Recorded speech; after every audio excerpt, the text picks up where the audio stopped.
Very good morning. My name is Komal from BSc second year Chemistry Honors.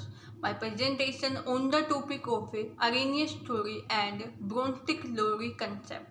Okay अब हम देखते हैं कि जो अरेनियस थ्योरी थी उन्होंने क्या बताया और उनकी क्या क्या लिमिटेशन हुई।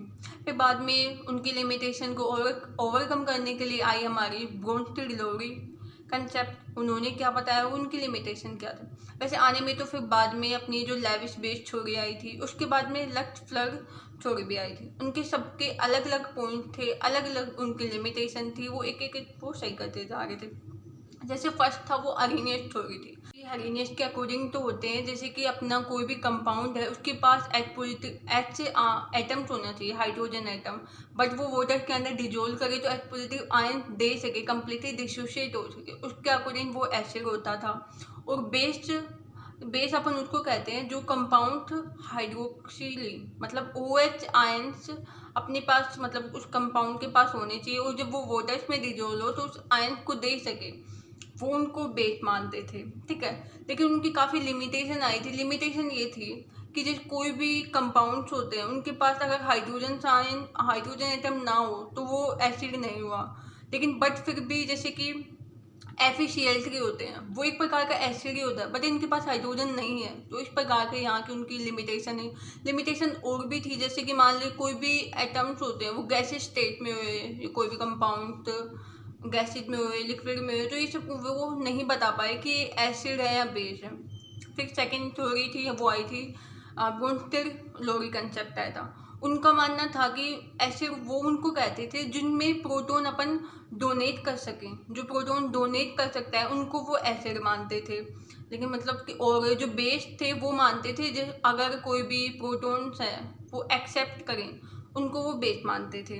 तो ये हमारी दोनों थ्योरी थी, मतलब कि ब्रोंस्टेड-लowry कंसेप्ट हो गया और ये एसिड अरेनियस थ्योरी होगी। तो इन दोनों की अलग अलग उनके पॉइंट ऑफ व्यू थे, उन्होंने अलग अलग पॉइंट रखे थे और उनके अलग अलग लिमिटेशन आई थी। इस प्रकार से अब हम एक मतलब कि एक स्टेप बाय स्टेप देखते हैं कि विद एग्जाम्पल समझते हैं कि इन्होंने क्या क्या पॉइंट रखे थे अपने और कैसे कैसे इन्होंने एग्जाम्पल रखे थे, फिर इनकी क्या क्या इनकी लिमिटेशन आई थी। बाय हेल्प ऑफ नोटबुक समझते हैं। ओके, देखते हैं अरेनियस थ्योरी। अरेनियस थ्योरी क्या होता है? ये जो थ्योरी है वो आई थी 1884 के अंदर। ठीक है, इन्होंने यही कहा था एसिड वो होता है जो H पॉजिटिव आयन देते हों, जैसे as a source form acid वो होंगे जो H पॉजिटिव आयन्स देते हों।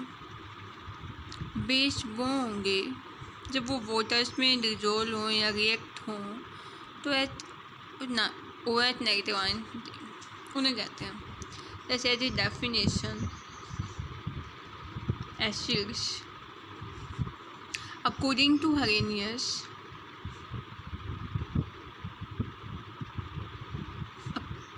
Concept,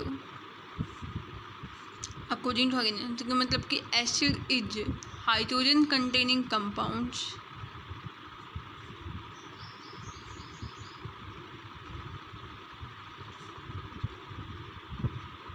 containing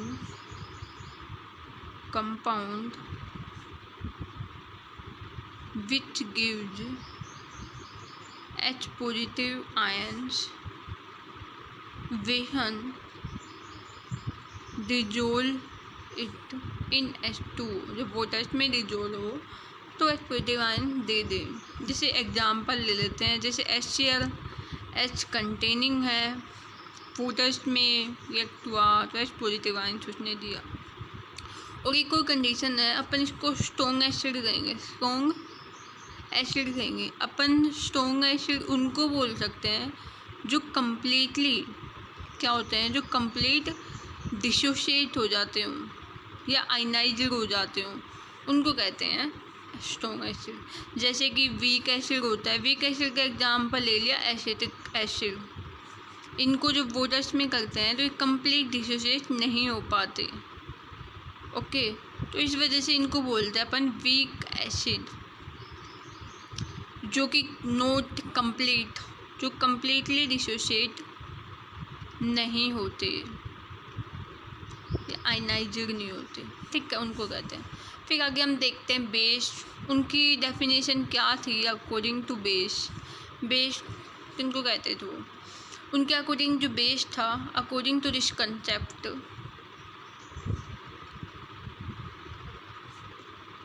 base is a compound या फिर base is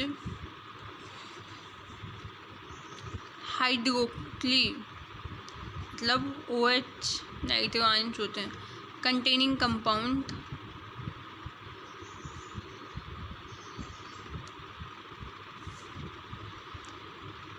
which give OH negative ions when it dissolve in H2O।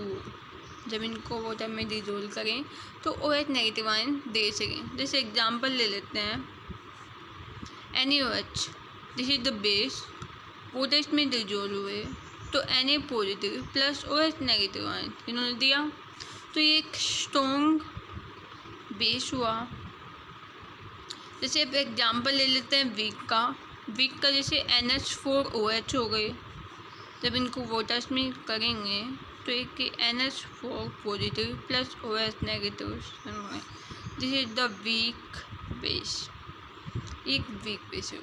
तो ये हमारे जो अरेनियस था उसकी डेफिनेशन थी एसिड और बेस की, मतलब जो H पॉजिटिव आयन दे दें, अगर हाइड्रोजन उनके पास कंटेन है वाटर्स में डिजोल्व हो तो वो एसिड हो गया, OH नेगेटिव आयन दे दें वाटर्स में डिजोल्व होने पर वो बेस हो गया।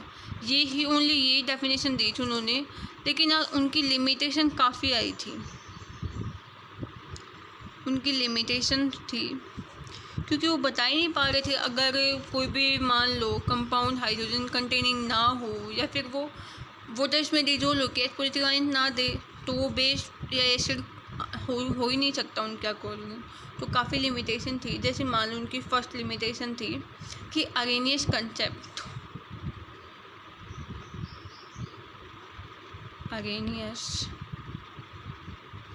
Concept of acids and base is applicable only in aqueous solution, is applicable only in aqueous solution। ये केवल एक्वस सॉल्यूशन के ही अंदर अप्लीकेबल थे। कंसेप्ट वो क्या था, ये फेल था to explain the behaviour of a substance in non aqueous medium. Non aqueous medium के अंदर तो ये बता ही नहीं पा रहे थे कि वो डिजोल्व होते भी हैं या नहीं। Concept it fail to explain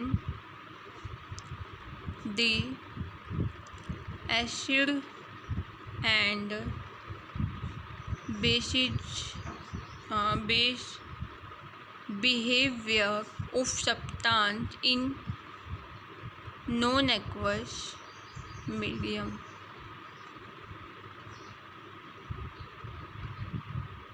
जैसे देखो एग्जाम्पल देखते हैं, एग्जाम्पल जैसे HCl है, वो वाटर के अंदर डिजोल्व हुआ तो वो एक एसिड हो गया, मान लिया, ये तो उन्होंने एक्सप्लेन कर दिया।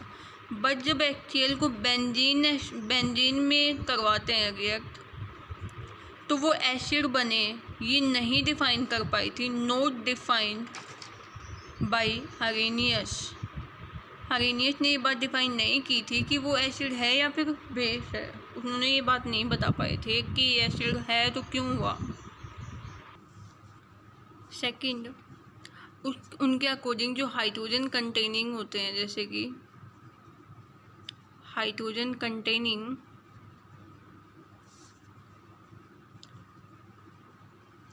Compound is acids but not defined non hydrogen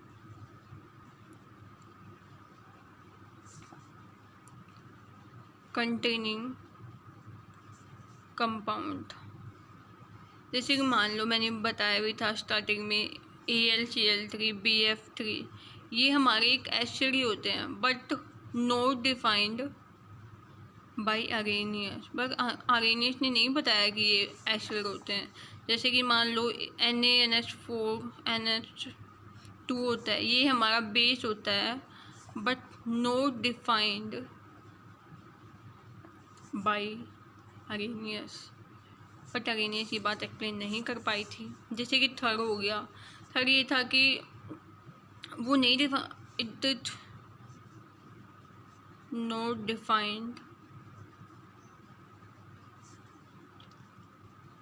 acid and base in gaseous state, gaseous state में या फिर सॉलिड और लिक्विड स्टेट में ये नहीं बता पाई थी। जैसे एग्जाम्पल हो गया, जैसे प्योर HCl होता है ना, जो प्योर HCl होता है वो एसिड नहीं होता, it not acid according to Arrhenius. ये एसिड नहीं है किसके अकॉर्डिंग, अकॉर्डिंग टू अरेनियस। और pure NaOH is not base, but ये only tells about the aqueous solutions. मतलब कि इन्होंने ये अगर प्योर होते हैं ना, प्योर HCl या फिर pure NaOH it not base, ये बात उन्होंने बताई थी कि मतलब ये नहीं होते। बट अगर ये एक्वस सॉल्यूशन में हो ना तो ये एसिड बेस होंगे, लेकिन जब ये प्योर होंगे तो नहीं है। ये बात भी वो एक्सप्लेन नहीं कर पाया था। मतलब ओनली अगर वो हाइड्रोजन कंटेनिंग हो और एक्वस सॉल्यूशन के अंदर हो तो ही वो एसिड हो, इसका इतनी बात बता पाए थे। जैसे कि न्यूट्रलाइजेशन रिएक्शंस होती हैं, अगर वो नॉन एक्वस के अंदर हो तो वो ये बात भी नहीं बता पाए थे कि वो एसिड है बेस। ओनली एक्वस सॉल्यूशन में ही न्यूट्रलाइजेशन प्रोसेस को डिफाइन कर पाए थे। जैसे कि और भी उनकी वो है, जैसे कि जो नॉन हाइड्रोक्सी कंपाउंड होते हैं ना, ये बेस होते हैं, ये भी उन्होंने एज ए बेस जो नॉन हाइड्रोक्सी कंपाउंड है वो भी डिफाइन नहीं कर पाए थे। जैसे कि फोर्थ है, it is not define non hydroxy compounds as a base. जैसे एग्जाम्पल हो गया CaO, Na2, ये हमारे मेटल ऑक्साइड होते हैं जो एक बेस की तरह बिहेव करते हैं but not defined by the Arrhenius. ऐसे ही अब जो सेकंड आया था वो अपना आया था ब्रोंस्टेड-लोरी कंसेप्ट।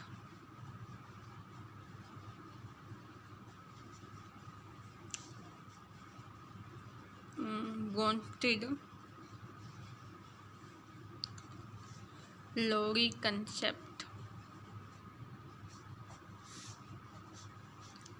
उन्होंने क्या बताया था, अगर ब्रोंस्टेड एसिड किसे कहते हैं इनके अकॉर्डिंग, अगर कोई भी प्रोटॉन्स डोनेट कर देता है ना उनको एसिड मानते थे। जैसे कि acid is a substance which has a tendency to donate proton, उनको कहते हैं जैसे कि प्रोटॉन डोनर, जैसे एक नाम हो गया जैसे प्रोटॉन डोनर, इनको मानते थे। जैसे एग्जाम्पल हो गया HCl प्लस में H2O हो गया तो ये क्या बनाएगा, H3O positive plus Cl negative. अब यहाँ पे देखो, जैसे कि एक को डेफिनेशन ब्रोंस्टेड बेस की भी देख लेते हैं, फिर ये एग्जाम्पल समझ आएगा। जैसे कि ब्रोंस्टेड बेस, हाँ जो ब्रोंस्टेड बेस था उनकी डेफिनेशन क्या थी, अगर एक्सेप्ट कर लेते हैं प्रोटॉन, जैसे कि बेस इज सब्सटेंस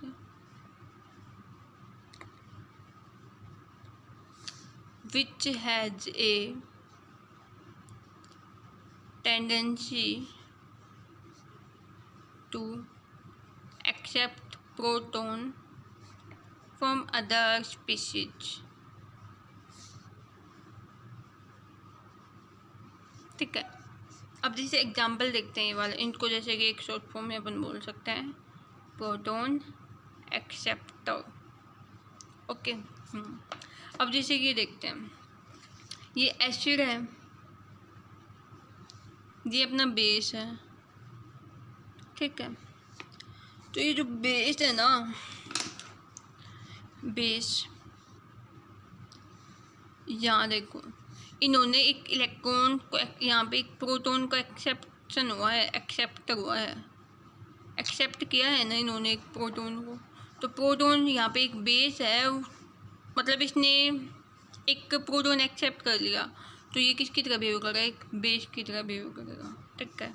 जैसे कि एसिड है, यहाँ पे देखो इन्होंने क्या किया है, प्रोटॉन डोनेट किया, डोनर है ये, प्रोटॉन डोनर, ठीक है।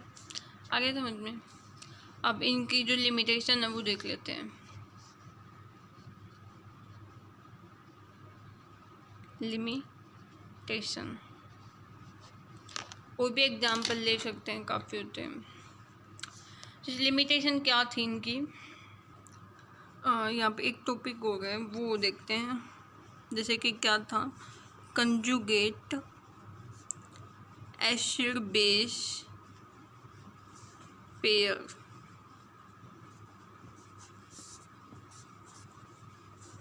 ठीक है। इनके अंदर एसिड बेस के अंदर रिएक्शंस होती है, जैसे कि एग्जाम्पल लेते हैं यहाँ पे, HCl एक्वस सॉल्यूशन में है, प्लस NH3 वो भी एक्वस में है, एंड रिएक्शन हुई तो बनाया NH4 aqueous plus Cl negative aqueous, ठीक है। यहाँ पे H पॉजिटिव का वो रखा। तो इनके अंदर देखो, जो HCl है ना, वो एक एसिड की तरह है, डोनेट प्रोटॉन एसिड है, इसने प्रोटॉन को डोनेट किया है, प्रोटॉन मतलब H पॉजिटिव को डोनेट करके क्या बनाया है, यहाँ पे Cl नेगेटिव आयंस बनाया है। जिसने एक प्रोटॉन का एक्सेप्ट किया है, तभी जाके यहाँ पे NH4 पॉजिटिव बना है।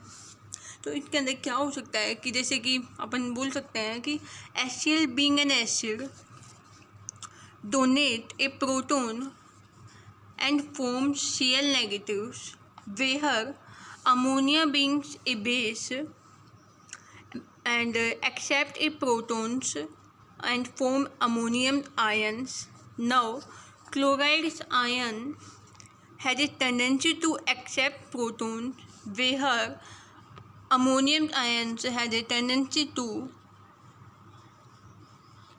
donate of a ion. तो इसी प्रकार से इसमें इतना ही बताया कि जो HCl है उसने डोनेट किया, तो फिर ये Cl नेगेटिव आयन बना दिया, और NH3 ने एक्सेप्ट किया प्रोटॉन, तो NH4 पॉजिटिव आयन बना दिया। इसी प्रकार के जो Cl है ना, Cl को अब अपन ये कह सकते हैं कि इसकी टेंडेंसी है एक्सेप्ट करने की, और उसकी टेंडेंसी है डोनेट करने की।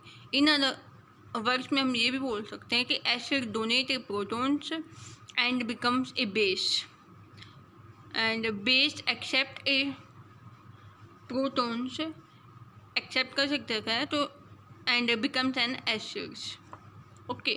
जैसे कि इनकी डेफिनेशन देखते हैं। कंजुगेटेड एसिड बेस पेयर की डेफिनेशन क्या होती है